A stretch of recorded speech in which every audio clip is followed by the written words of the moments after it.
السلام عليكم ورحمة الله.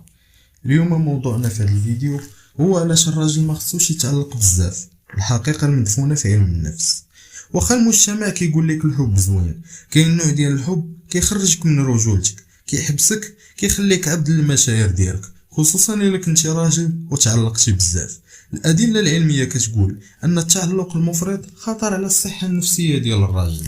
دراسة من جامعة ستانفورد بينت أن الرجال اللي كيتعلقوا بزاف في العلاقات كيعانيو من فقدان التركيز، ضعف الإنتاجية وارتفاع مستويات الكورتيزول، يعني هرمون التوتر. وهذا ماشي حب، هذا سميتو في علم النفس emotional dependency، يعني أنك محتاج طرف آخر باش تحس براسك بخير. المشكل هو إلا ربطتي الاستقرار النفسي ديالك بشخص راه عطيتيه السلطة باش يهدمك في دقيقة. كيفاش كيتعلق؟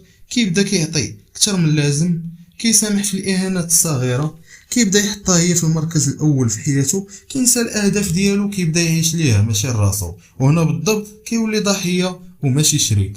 شنو خصك تفهم كراجل؟ المراه ماشي عدو، ولكن خاصك تفهم كيفاش كتخدم على راسك قبل ما تخدم العلاقه. حسب عالم النفس جوردن بيترسون، الرجوله هي انك تكون قادر على الحب، ولكن تكون مستعد تمشي في حالك الا كانت الامور ما بقاتش محترمه. يعني ماشي تبرد، ولكن تكون مستعد تفقد اي علاقه، وماشي مستعد تفقد كرامتك. كيفاش الراجل خاصو يكون مع المراه؟ خاصك تكون استقلالي عاطفيا، ماشي تقطع مشاعرك، ولكن تكون بخير بلا بيها. مشغول ببناء راسك ماشي متاح ديما. المراه كتبغي الراجل اللي عنده هدف، مشغول بشي حاجه اهم من رضاها المؤقت.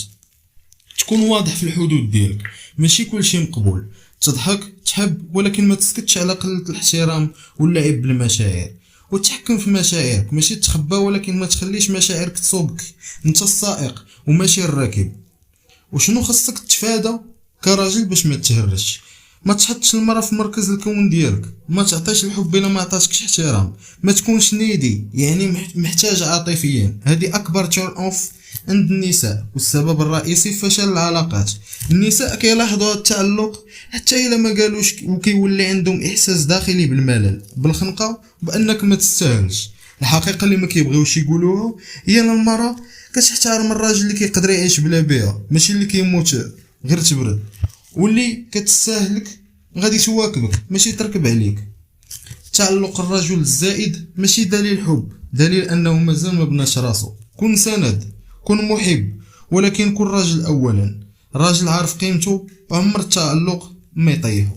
والسلام عليكم.